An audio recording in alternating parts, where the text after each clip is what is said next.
Hi there. Today I'm doing my video from the bright outdoors. As a result, my lighting is considerably different from my light reflected from the ceiling. My video skills are developing slowly. I'm not using a high-tech video rig for these videos, since video is my, I guess you could say, my weak point.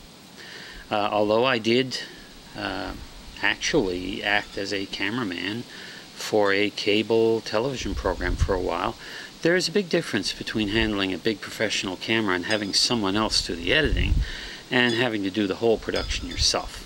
So here I am sitting in front of an Olympus EPM1 with a BCL 1508 body cap lens, or 1580, I'm sorry. What does that mean? Well, here in my hand I have another Olympus body of similar size.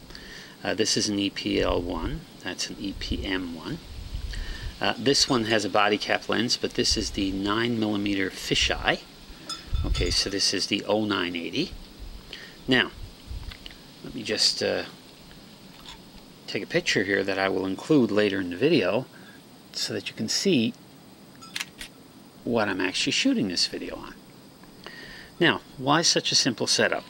Well, first of all, being relatively a relative neophyte at video, I could be using something like this.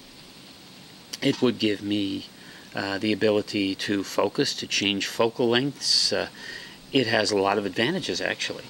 The video quality is at least as good. I'm shooting in 720. I definitely don't need higher resolution for the type of videos I do. But as you can see by its size and bulk and complexity, this particular camera would be a little awkward on the tiny little tripod that I use for video. And to set up a larger tripod would require more space. So this one becomes my stills camera. This is an older model, has fewer functions for video, even though it's a larger and somewhat more impressive looking camera. It does not have the video capabilities of the EPM1, so it gets put aside. I've watched many YouTube videos where autofocus keeps hunting in and out. I don't have that problem because I don't have autofocus.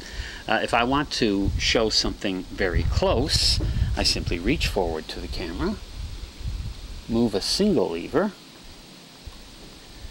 and then show off what I want to show off. After which, I move my lever back again to put myself back in focus. It's that simple. There are no fancy log videos, mainly because my only editing software, at this point at least, is Windows Movie Maker. Given the low technology basis for my videos are also usually shot with one take. In other words, if I make a mistake, I go back to the beginning, I start over.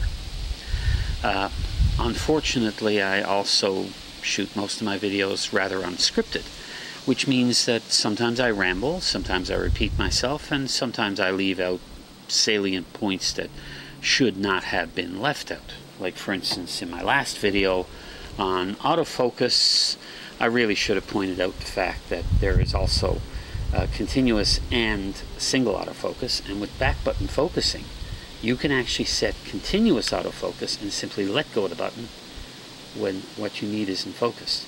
When you push the button again, the continuous focus will try to follow the object again. So it has a secondary advantage. Using continuous focus, unless it's a very high-end camera, using continuous focus and using this button, you will have a lot of hunting, you will have a lot of shots that won't work. Okay? But even with a relatively old camera like this is a Pentax K7. Even with a relatively old camera like this, I can get pretty decent results using continuous autofocus and the AF button right here. So, that's a correction to one of my last videos. Very quick rundown of exactly how I'm doing my videos. Audio, of course, is a very important part. Right now you're probably hearing rustling trees and all sorts of things, maybe even a little bit of wind noise. What I'm using is this. The stand came from an old computer mic, but I have a nice stereo Olympus microphone which hooks into a microphone adapter which is on the top of the camera, and so I have my complete setup. It works for me. I hope you've been enjoying the videos. This one is a little bit of a filler just to let you know how I'm doing it. And so long for now.